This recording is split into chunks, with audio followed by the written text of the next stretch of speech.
अमावस्या के दिन प्रदोष काल में, प्रदोष के समय पर, प्रदोष काल में शाम के समय पर जाकर किसी भी नदी, तालाब, बावड़ी, कुआं, कहीं ना कहीं जो आपके पास में हो, वहां पर एक घी का दिया, बत्ती का मुंह दक्षिण की ओर कर कर अवश्य जला कर जाना। सारे पितृदोष समाप्त हो जाएगा, सारा पितृदोष समाप्त। अमावस्या के दिन किसी भी जलाशय के पास में, नदी, तालाब, बावड़ी, कुआं, जो आपके शहर में, आपके गांव में, आपके नगर में हो, वहां जाकर लगा दे। अगर नदी, तालाब, बावड़ी, कुआं नहीं है तो पीपल का वृक्ष हो या बेलपत्री का वृक्ष हो या बट का वृक्ष हो, उसके नीचे लगा दो प्रदोष काल में। पर अमावस्या के दिन लगाएं जरूर। क्यों?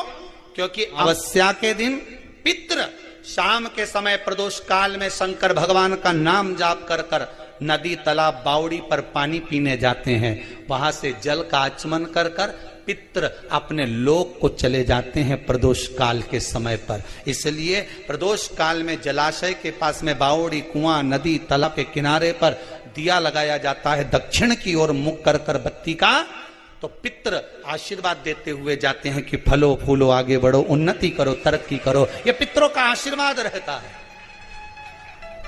पितरों का वर रहता है। आप देंगे उसको मिलेगा। पितृदोष है, ये आपको कैसे मालूम पड़ेगा?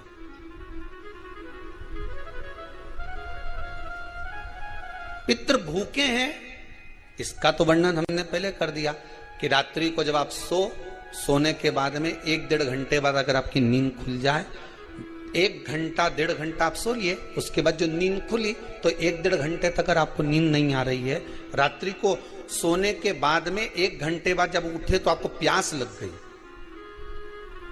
भूख लगने लगी, प्यास लगने लगी कि मेरे को पानी पीना पड़ेगा, घबराहट हो रही, पानी पीना पड़ेगा। 1-1.5 घंटे सोने के बाद अचानक नींद खुले और आपको प्यास लगे, समझ लेना आपके पितृ भूखे हैं और प्यास है।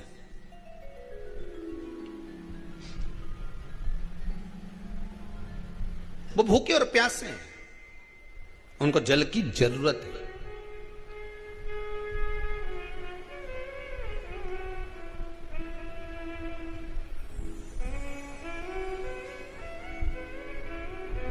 किसी भी नदी में, सरोवर में, कुंड में, बावड़ी में, तालाब में, आप तीर्थ में जाकर जब स्नान करते हैं तो स्नान करने के बाद एक काम का नियम बना लो कि अपने हाथ की अंजलि में जल लेकर अपने पूर्वजों को देना है।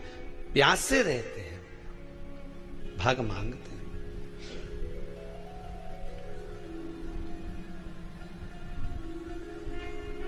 भाग प्राप्त करना। 3 वृक्ष पितरों के तुल्य हैं। पहला पीपल, दूसरा बट वृक्ष, तीसरा बेलपत्र का वृक्ष। ये पितरों के तुल्य हैं।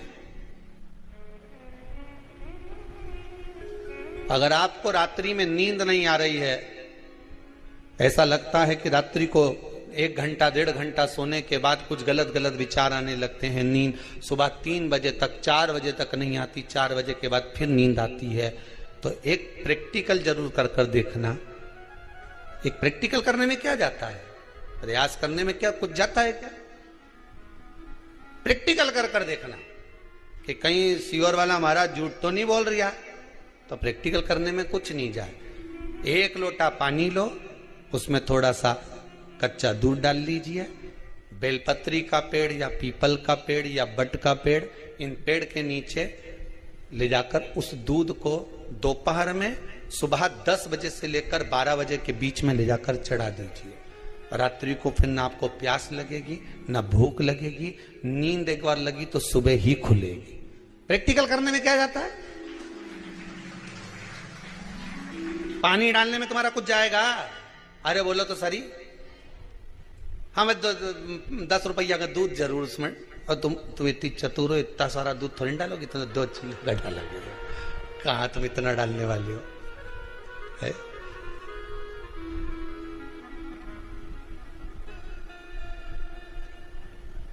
प्रैक्टिकल करने में क्या जाता है? कुछ भी नहीं बिगड़ेगा। ये तो बस जल डालोगे तुम्हारा ही कुछ अच्छा हो सकता है, बाबा की कृपा है।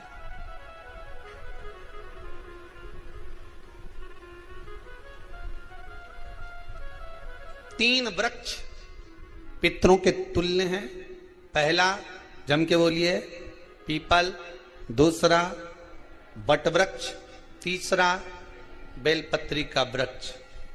तीन पीपल के वृक्ष में 52,000 ब्राह्मण एक साथ निवास करते हैं, इसलिए पितृतुल्य है। बट वृक्ष ब्रह्मा जी के मस्तक से बना, इसलिए पितृतुल्य है। और बेलपत्री का वृक्ष माता पार्वती जी के अश्रु से बना। जब आंसू गिरे थे माता जगत जननी जगदम्बा पार्वती के, उस समय पर पितृलोक में हलचल उत्पन्न हो गई थी। हमारी नातिन की आंख में आंसू कैसे आ गए? मैनावती की पुत्री है।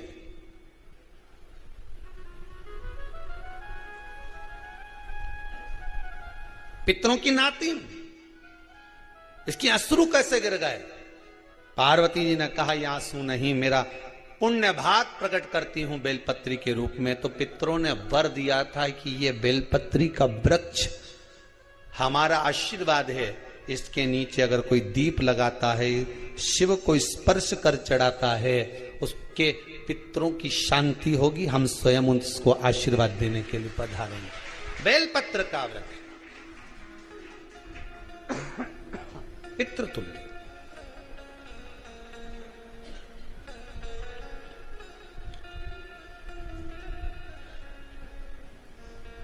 तो रात्रि को अगर भूख लग रही है, प्यास लग रही है, तो पितृदोष। दूसरा पितृदोष का लक्षण बताया, घर में कोई शुभ कार्य ना हो, वंश की वृद्धि ना हो। 1 रुपये कमाओ, 1.25 रुपये खर्च हो रहे हैं, पैसा 10 जगह से कमाई आ रही है पर घर में टिक नहीं पा रही है, आया गया, पितृदोष। जरा सी कटोरी पड़ी है, उसके पीछे विवाद चालू हो जाए, पानी ढुल गया उसके पीछे विवाद हो जाए, या छोटी छोटी बात में घर में क्लेश मचा हुआ है, पितृदोष है। समझ लो हमारे पूर्वज हमसे खुश नहीं है, प्रसन्न नहीं। मौका लग जाए, सारी दुनिया के लोग तुमसे कह रहे हैं तेरे घर में पितृदोष है। 1 रुपये कमाते हो, 1.25 रुपये खर्च होता, मानसिक टेंशन बना रहता है। घर में एक व्यक्ति बीमार है, ठीक हुआ, दूसरा बीमार पड़ गया, दूसरा ठीक हुआ, तीसरा बीमार पड़ गया, तीसरा ठीक हुआ, चौथा बीमार पड़ गया। मतलब कहीं ना कहीं पितृ का भाव, पितृदोष का वर्णन। किसी ने कहा तुमसे कि तेरे यहाँ पितृदोष है, तूने ब्राह्मण को भोजन करा दिया, पिंडदान करा दिया, तर्पण करा दिया, तिलांजलि करा दी, गया जी का श्राद्ध कर दिया, हरिद्वार चली गई, वहां पिंडदान करवा दिया, ब्राह्मण भोज करवा दिया, तिथि पर भोजन करवा दिया, सब कुछ करवा के देते। अब एक काम और करके देख, एक काम और करके देख लो। जब तुम घर में भगवान शंकर की आरती, तुम्हारे घर में शंकर जी का शिवलिंग है, भले काय का भी हो, छोटा सा, भले सियोर का कंकर शंकर हो, नर्मदा का कंकर हो, चाहे शंकर पारक के हो, पीतल के हो, स्टील के हो, लकड़ी के हो, जिसके भी हो, लोहे के हो, पाषाण के हो, जिसके भी हो, शंकर का शिवलिंग अगर हमारे घर में है और आप रोज प्रतिदिन भगवान की आरती करते हो, प्रतिदिन, और आपको लग रहा है कि मेरे यहाँ तकलीफ चल रही है, ये ठीक ही नहीं हो रही, लगभग 1.5 महीना आप कम से कम 45 दिन, 1.5 महीने के करीब में ऐसा प्रयास करना कि भगवान की आरती, शंकर भगवान के शिवलिंग की आरती करने के बाद उस दिए को भगवान के सामने मत रखो, उस दिए को उठाकर जहां तुम पानी का मटका रखते हो, हंडा रखते हो, जिससे तुम पानी पीते हो, तुम्हारे रसोई घर में जो पानी का मटका, हंडा, बाल्टी, आरओ का पानी जिस मटके में गिरता है, हंडे में गिरता है, जिसको हमारे यहाँ पितरों का स्थान कहते हैं, उस स्थान पर, उस मटके के पास में, उस हंडे के पास में, उस बाल्टी के पास में, जहां रसोई घर में पानी रखते हो, उस रसोई घर में पानी जहां रखते हो, उसके पास में उस दिए को भगवान के सामने नहीं रखना। आरती उतारने के बाद उस दिए को ले जाके सीधे परिंडे के पास में, उस हंडे के पास में, मटके के पास में उसको रखो। केवल 1.5 महीना कर कर देखना। 1.5 महीने के बाद तुम्हें मालूम पड़ेगा कि हम वापिस उन्नति की सीढ़ी पर चढ़ना प्रारंभ करती है, हमें फल मिलना चाहिए। अब तुम्हें ना कहीं जाना है, ना कहीं आना है, ना कोई खर्चा है। खर्चा है क्या?